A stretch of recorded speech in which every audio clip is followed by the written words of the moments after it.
hard to say. For me, what I love about living at 19 Federal Street, this house, there's so many things. It's complex because there's so much about this house that is truly unique. From the street level, the streetscape, I mean, it's a pretty grand house. It's imposing and beautiful and beautifully designed, but it really hides a lot of secrets that are behind those brick walls.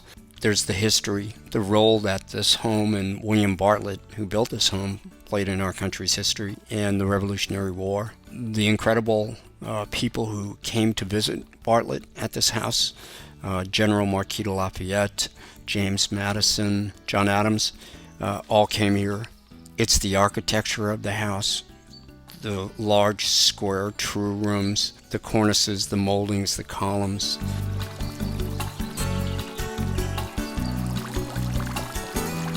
Gardens are designed to mimic a very sort of lush and romantic English garden. And it does have a very warm feeling, and it's a place we like to spend a lot of time. We have dinner with friends and family, and we've had fundraisers as well for as many as 200 people. They've been wonderful times here. We love what we've created. These gardens are very special to us. My wife loves the huge Princeton maple in the back of the yard, the way it sort of sways in the breeze. It's a favorite tree of hers, and it almost has a personality of its own. And the fountains, the tiered fountain from 1856 that we bought in New York, or even the little frog in the back that is in the reflecting pool. It's a house that, while it is truly grand, can be very intimate at the same time, and I think Bartlett thought that through when he designed virtually every detail of the house, from the width of the stair treads in the front part of the stairs to the narrower treads in the back stairs that the servants used. It's the beautiful Chippendale mantle in the yellow parlor, as we call it, and then the unbelievably beautiful wallpaper, the Zuber AC, made in Paris from the original wood blocks from hundreds of years ago, that is in the Zuber parlor. It's the one-of-a-kind tin ceiling, the only Victorian room in the house that is now a billiard room. The brownstone that's used in the lovely British limestone flooring, or the old 200-year-old floor that's in the conservatory, a room that we spend a great deal of time in, that opens up to the absolutely beautiful gardens that have been created here.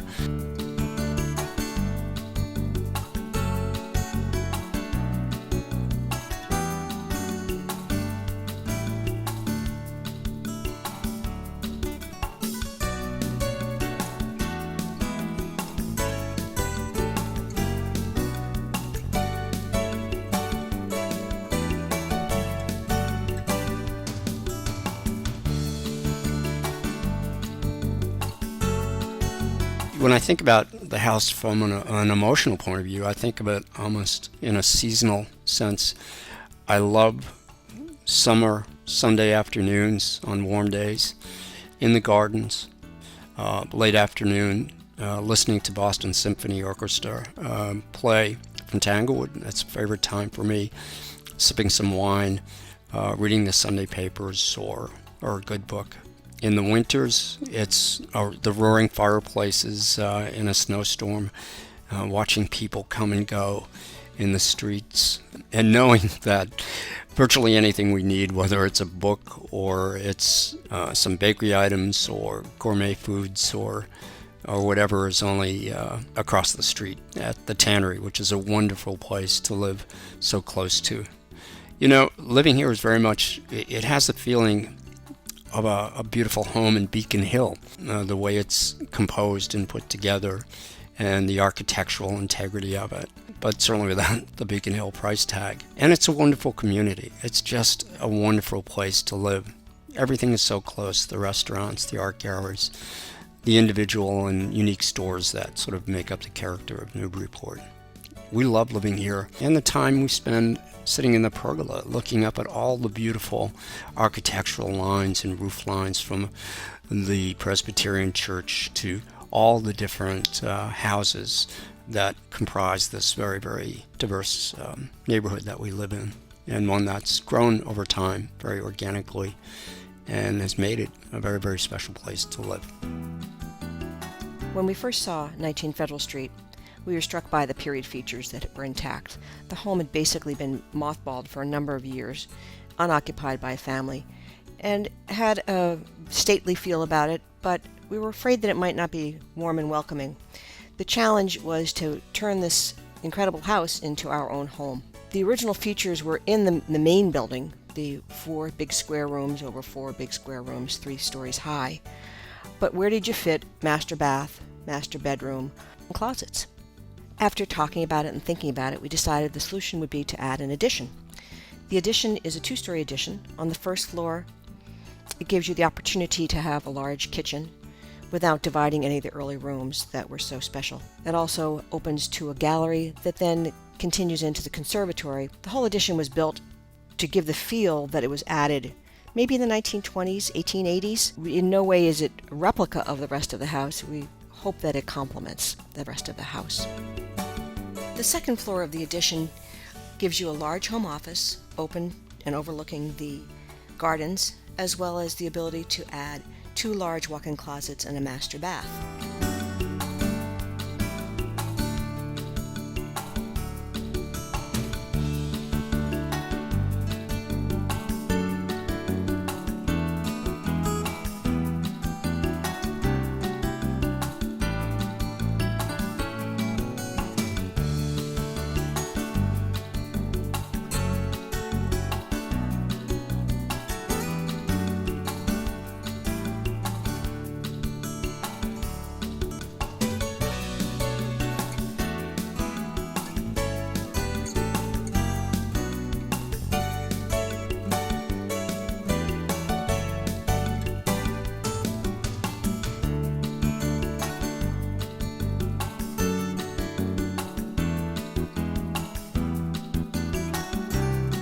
One side of the house has been turned into a master suite. It comprised of master bedrooms, master sitting room, and then the master bath. On the opposite side, there's a large guest room. It's a sunny, bright room. It has its own bath.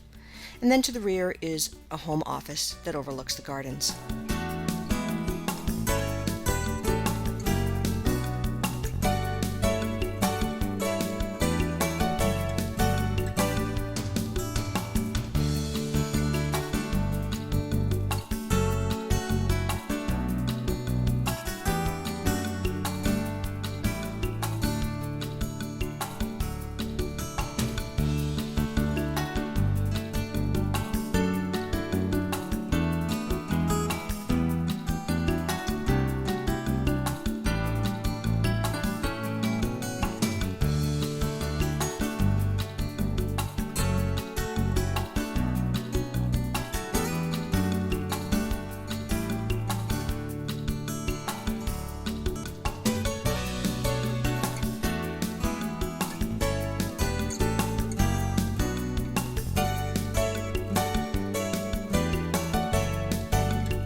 The third floor of the home has 4 large bedrooms.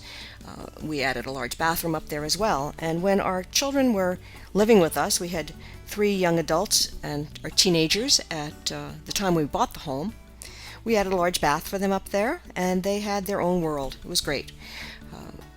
Gave us the opportunity to keep the rest of the house fairly formal, a little bit more adult. The other thing that struck me immediately when I saw this house the first time, which still amazes me, is the structure. In the basement you have large beams, high ceilings. It's a big dry basement with wonderful storage.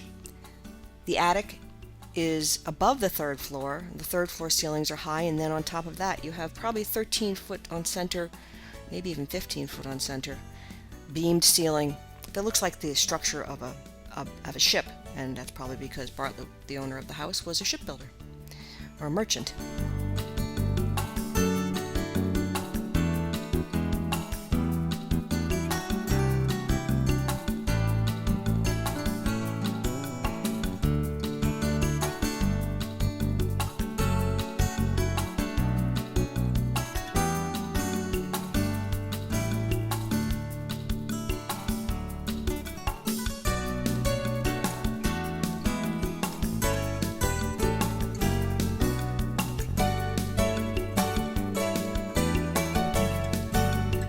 The house has been a great place to live.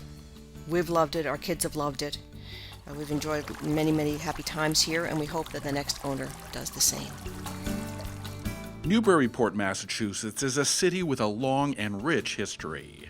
A city where historic preservation has been a key to economic revitalization. A city whose foundation is based on maritime trade. A city who values its historic sites.